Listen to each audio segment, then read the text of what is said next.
ఒక రూమర్, దాని గురించి నేను కంపల్సరీగా ఖచ్చితంగా మాట్లాడాలి. ఏమేమి వచ్చినాయో రూమర్స్ అయితే చెప్తాను. ఫస్ట్ వచ్చేసి మీరు క్రిస్టియన్స్ అయ్యుండి హిందువుల్లో ఎందుకు చలామణి అయ్యి వీడియోలు పెడుతున్నారు. ఇక బిగ్ బాస్ 9లో ఆఫర్ వచ్చింది, వెళ్తున్నారంట కదా నెక్స్ట్ సీజన్కి అని చెప్పేసి. ఆ తర్వాత ఏమో అలేఖ్య అసలు ఇండియాలోనే లేదు, ఇండియా వదిలేసి అమెరికా వెళ్ళిపోయిందంట నైట్కి నైట్ అని చెప్పి అంటారు. దాని తర్వాత ఏంటంటే ఐసీయూ లేదు, ఏమీ లేదు, హెల్త్ మంచిగా ఉన్నా కావాలని చెప్పేసి ఇలా డ్రామాలు చేస్తున్నారు అని చెప్పేసి ఇంకో కమెంట్ అయితే వచ్చింది. నేను చూశాను అండ్ మీమ్స్లో కూడా చాలా వరకు చూశానండి ఇది వచ్చేసి. దాని తర్వాత ఏంటంటే నాకు మా హస్బెండ్ అంటే నాకు జై డివోర్స్ ఇచ్చేసి వెళ్ళిపోయాడంట. సో ఇదొకటి వచ్చింది. దాని తర్వాత అలేఖ్యకి ఆల్రెడీ పెళ్ళైపోయింది. అలేఖ్య అంట సొంతంగా బెంగళూరులో ఒక ఐటీ కంపెనీ కొనేసింది. ప్రతి దానికి నాకు సమాధానం చెప్పాల్సిన బాధ్యత చాలా వరకు ఉంది. నాన్నగారిది లాస్ట్ రైట్స్ ఫ్యూనరల్ టైంలోని బరియల్ గ్రౌండ్కి తీసుకెళ్ళి ఆ కార్యక్రమం అయితే ఉంటుందో అది మాత్రం ఇంటర్నెట్ మొత్తం మీమ్స్ వస్తున్నాయి. అది నాకు అర్థం కాదండి. ఒక్కటి చాలా క్లియర్గా చెప్తాను, మా నాన్నగారికి అది చాలా ఇష్టపూర్వకమైన విషయం. నేను చనిపోయినప్పుడు నాకు ఇదే విధంగా సమాధి కార్యక్రమం చెయ్యండి అని చెప్పి ఆయన అడిగారు. చనిపోయిన మనిషికి ఆయన కోరిక తీర్చడం అనేది చాలా ఇంపార్టెంట్. ఇలా మా డాడీకి ఇలా అయింది, ఒక 2 to 3 days మేము అవైలబుల్ ఉండలేము అని చెప్పి పెట్టింది. వెంటనే ఆ స్టోరీ ఏదైతే ఉందో అది డిలీట్ చేసింది అనమాట. ఎందుకంటే మా మమ్మీ చూసారు, మా మమ్మీ అన్నారు ఇటువంటి చావుకు సంబంధించిన పెట్టకూడదు, అలాగా అవి పబ్లిక్గా పెట్టకూడదు ఆ ఫొటోస్ అవన్నీ అని చెప్పడం వెంటనే అది డిలీట్ చేయడం జరిగింది. ఎప్పుడు ఇది జరిగింది? జాన్ మంత్లోది. అయితే జాన్ మంత్లోనే స్క్రీన్ షాట్లు తీసుకొని జాన్ మంత్లోనే సేవ్ చేసుకొని ఇప్పుడు ఈ ఇష్యూ జరిగింది కాబట్టి ఇప్పుడు బయట పెట్టారు. అంటే అంత సేవ్ చేసుకోవాల్సిన అవసరం ఏంటంటే నాకు అర్థం కావట్లేదు. ఇప్పుడు రిలీజియన్ గురించి మాట్లాడుకుందామండి క్లియర్గాను. మా అమ్మ వాళ్ళ ఫ్యామిలీ సైడ్ అంతా హిందూసే.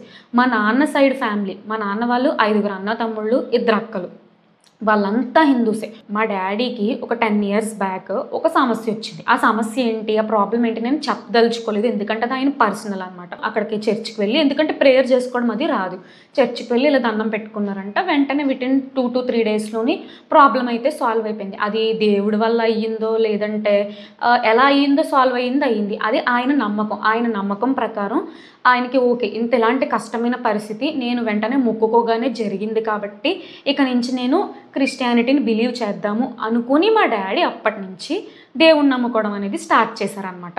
నాకు తెలిసిన వరకు ఒకటి చెప్తానండి, ఏ మతం వల్లైనా వచ్చి ఇంకో మతాన్ని అపోజ్ చేసి ఇంకో మతం గురించి వ్యతిరేకంగా మాట్లాడలేనంత వరకు అన్ని మతాలు నా దృష్టిలోని కరెక్టే అండి. ఇంతకు మించి మీరు ప్రూవ్ చేసుకోవాలి అంటే సర్టిఫికేట్ పెట్టుకొని హిందూ అని చెప్పి నేను చూపించలేను. ఒక్కటి క్లియర్గా చెప్తున్నాను, మీకు నమ్మాలి వాళ్ళ మీద అని ఉంటే నేను ఏం చెప్పినా మీరు నమ్ముతారు. లేదు ఆమె నెగిటివే, ఆమె ఏం చెప్పినా నేను నమ్మను అనే ఇంటెన్షన్తో మీరు చూసినట్లయితే నేను ఏం చెప్పినా మీరు నమ్మరండి, అంతే. నైట్కి నైట్ అలేఖ్యని యూఎస్ఏ పంపించేసి నాటకాలు ఆడుతున్నారు కదా అని చెప్పేసి చాలా కమెంట్స్ చూశాను నేను.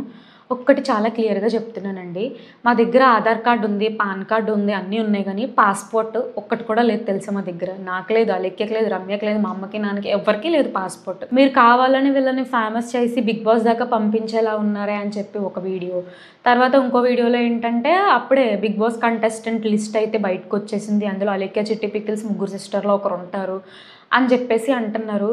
నిజం చెప్తున్నాను, బిగ్ బాస్ గురించి అటు సైడ్ నుంచి మాకు ఎటువంటి ఏది రాలేదు, ఒక ఈమెయిల్ కానీ ఒక నోటిఫికేషన్ కానీ ఏమీ రాలేదు. ఇది ఆల్ జస్ట్ రూమర్స్ అంతే. అండ్ మోర్ ఓవర్ ఏంటంటే నేను ఒక 1 month బ్యాక్ నార్మల్గా నాకు ఒక విష్ లిస్ట్ అని చెప్పేసి ఒక వీడియో చేశాను. అందులో బిగ్ బాస్కి వెళ్ళాలి అనే కోరిక ఉందని చెప్పి నేను అందులో రాశాను. అప్పటికి గొడవలు ఏం జరగలేదు, అంతా నార్మల్ ఉండేది, నార్మల్ లైఫ్, నార్మల్ వ్లాగ్స్ ఇవన్నీ ఉండేదన్నమాట. మేబీ దాన్ని చూసి ఇందులో అంటున్నారా లేదా ప్రజెంట్ ఈ రాష్ట్రంలో జరుగుతున్న సమస్యలన్నీ పక్కన పెట్టి అలేఖ్య, చిట్టి పచ్చళ్ళ గొడవ గురించి ట్రెండింగ్లో ఉందని ఇలా అంటున్నారు అనేది నాకు తెలీదు. బట్ ఏదైనా కానీ బిగ్ బాస్ నుంచి అయితే ఎటువంటి ఆఫరు రాలేదండి. నాకు పెళ్ళయి 1 సంవత్సరం అయింది అంతే, 1 year 3 months అవుతుంది. ఒక కమెంట్ చూశాను నేను, మీకు జయకుమార్ డివోర్స్ ఇచ్చేసి వెళ్ళిపోయాడంట కదా తమిళనాడు, బాగా అయ్యింది అని చెప్పేసి ఈ టైప్లో పెడుతున్నారు. అంటే నాకు నిజంగానే డివోర్స్ ఇచ్చేసి వెళ్ళిపోతే అది హ్యాపీయా ఏంటో నాకు తెలీదు ఆ పర్సన్కి. ఇటువంటి టఫెస్ట్ సిచ్యువేషన్లో కూడా చాలా సపోర్ట్ ఇచ్చాడు నాకు మా జై. నాకు జైకి ఎటువంటి ప్రాబ్లం లేదు, అండ్ జైకి మా ఫ్యామిలీతో కూడా ఎటువంటి ప్రాబ్లం కూడా లేదండి, ఇదైతే క్లియర్. అలెక్యకి హెల్త్ సిచ్యువేషన్ బాగాలేదు, హాస్పిటల్‌కి తీసుకెళ్ళాము, ఐసీయూలో ఉంది అని చెప్పేసి నేను, రమ్య వీడియో అయితే పోస్ట్ చేశామనమాట. దానికి ఎలా అన్నారంటే ఎడిటింగ్ బాగానే చేశారు. ఐసీయూలో ఉంది అంటే మినిమమ్ ఆక్సిజన్ మాస్క్ ఉంటది కదా! జస్ట్ నార్మల్‌గా అలా పడుకొని ఉంది. బాగా కవరింగ్ చేశారు అని చెప్పేసి అంటున్నారండి. ఫాస్ట్‌గా నేనేం మాట్లాడానో కూడా నాకు తెలీదు. జరిగిన సిచ్యువేషన్ నేనొచ్చి చెప్పానంతే. పోనీ సరే అండి, నాది ఎడిటింగ్ అనుకుందాం. రమ్య అయితే ఇలా సెల్ఫీ వీడియో తీసుకుంది కదా! అందులో కూడా మీరు వెనక చూసుకోండి. ఇంక అంతకు మించి నేనైతే ప్రూవ్ చేయలేను. అండ్ వన్ మోర్, తర్వాతేమో ఐటీ కంపెనీ కొనేసింది బెంగుళూరులో అని చెప్పేసి కమెంట్ చూశాను. మీరు నమ్ముతారో నమ్మరో, అది కాదండి, అది నిజం కాదు, అబద్ధం అని నేను చెప్తే 50% నమ్మారంటే, నమ్మలేని వాళ్ళు 50% ఉన్నారండి. ఇంక నేను అంతకు మించి నేను దాన్ని ఎలా ప్రూవ్ చేయాలో కూడా నాకు తెలియట్లేదు ఇప్పుడు ఇలాంటి సిచ్యువేషన్‌లోని. ఇంకా ఈ టాపిక్ ఏదైతే ఉందో అది ఇక్కడితో ఎండ్ చేసేద్దాం అనుకుంటున్నానండి. ఇవి ఖచ్చితంగా చెప్పాల్సిన సమాధానాలు కాబట్టి నేనైతే ఈ వీడియో చేస్తాను. ఇంకా ఈ అలెక్య చిట్టి పికిల్స్ రిలేటెడ్ ఇష్యూ గురించి ఇక నుంచి నేను అసలు మాట్లాడదాం అనుకోవట్లేదు. నాకు కూడా అస్సలు ఓపిక లేదు. ఇంకా అయిపోయింది. వన్ మోర్ టైం నేను చెప్తున్నాను, ఎవరెవరైతే బాధపడ్డారో లైక్ అలెక్య నుంచి వాళ్ళందరికీ నేను సారీ అడుగుతున్నాను, సారీ చెప్తున్నానండి. సో ఇక నుంచి ఇంకా నార్మల్ లైఫ్లోకి అయితే వెళ్ళాలి కదండి, ఎన్ని రోజులని చెప్పి దీంతోనే ఉంటాను నేను. సో ఇక నుంచి నార్మల్ లైఫ్లో నార్మల్ వీడియోస్ అది పెట్టేసుకోవాలి. లేదంటే ఎండ్ ఆఫ్ ద డే నా ఫుడ్ ఏదైతే ఉందో అది యూట్యూబ్ మీదే బేస్ అయ్యి ఉంది. ప్రజెంట్ ఒక 6 months నాకేం జాబు లేదు.